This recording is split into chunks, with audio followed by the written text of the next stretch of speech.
नमस्कार, मैं शालीमार आपका स्वागत करती हूँ। बांग्लादेश में अंतरिम सरकार के मुखिया डॉक्टर मोहम्मद यूनुस पर चुनावी रोड मैप घोषित करने और जल्द चुनाव कराने का जोरदार दबाव बढ़ गया है। सेना प्रमुख वकार उस जमा ने स्पष्ट रूप से दिसंबर तक चुनाव कराने का अल्टीमेट दिया है, जिससे यूनुस सरकार का तिलिस्म टूटने लगा है। इसी बीच छात्र संगठनों ने साफ शब्दों में कहा है कि जब तक चुनाव सुधार नहीं हो जाते और शेख हसीना के शासनकाल के कथित अपराधों की जांच व सजा नहीं दी जाती, वे किसी भी आम चुनाव को स्वीकार नहीं करेंगे। दूसरी ओर विपक्षी दल बीएनपी और जमाते इस्लामी के बीच चुनाव को लेकर चर्चा और सड़कों पर संघर्ष की रणनीतियां बन रही है।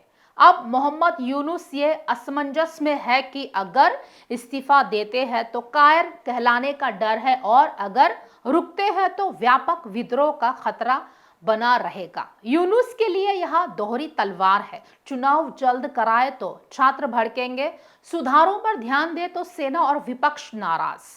तो आइए देखते हैं बांग्लादेश पर हमारी एक खास रिपोर्ट।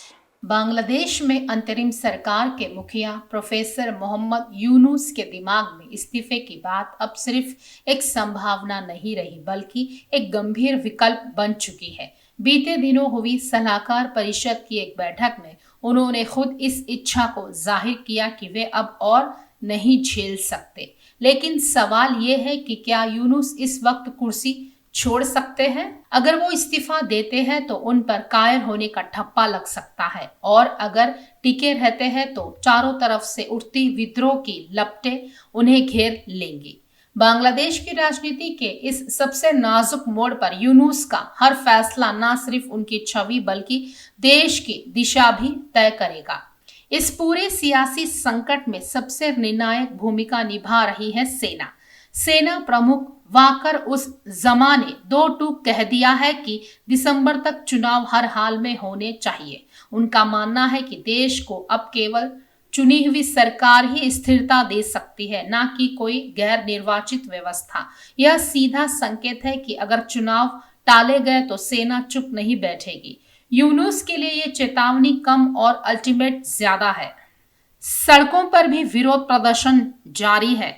छात्र संगठन जो शुरुआत में यूनुस के सबसे बड़े समर्थक थे, अब उनसे सवाल पूछ रहे हैं। उनका साफ कहना है कि जब तक शेख हसीना के शासनकाल की कथित जातियों की जांच और सजा नहीं होती और चुनाव सुधार लागू नहीं होते, तब तक किसी भी आम चुनाव को वे मान्यता नहीं देंगे।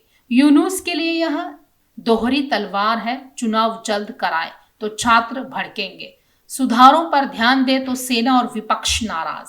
पूर्व प्रधानमंत्री खालिदा जिया की पार्टी बीएनपी और कट्टरपंथी जमाते इस्लामी ने सड़कों पर उतरने की तैयारी कर ली है। बीते हफ्ते दोनों के बीच 4 बैठकें हुई और रणनीति साफ है, या तो यूनुस सरकार चुनाव की स्पष्ट टाइमलाइन दे या फिर आंदोलन होगा। बीएनपी महासचिव मिर्जा फखरुल इस्लाम ने यहां तक कह दिया है कि इस सरकार का समर्थन अब बिना रोड मैप के संभव नहीं। सत्ता की रस्साकसी में यूनुस एक और रास्ता तलाश रहे हैं, सभी दलों से बातचीत कर एक नई राष्ट्रीय सरकार बनाना, लेकिन विपक्ष इस पर भी तैयार नहीं। बीएनपी ने साफ कर दिया है कि अगर चुनाव नहीं हुए तो वे किसी भी तरह की नई सरकार को वैध नहीं मानेंगे।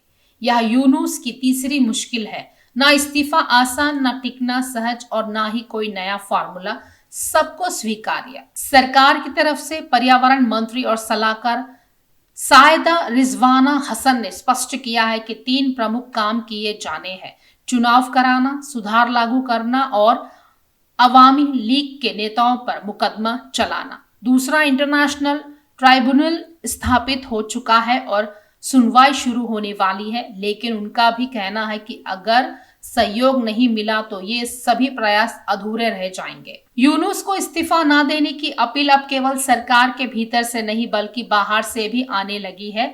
कई वरिष्ठ पत्रकार, शिक्षाविद और नागरिक संगठनों ने एक सुर में कहा है कि यूनुस अगर अभी पीछे हटे तो यह पूरे राष्ट्र के साथ विश्वासघात होगा।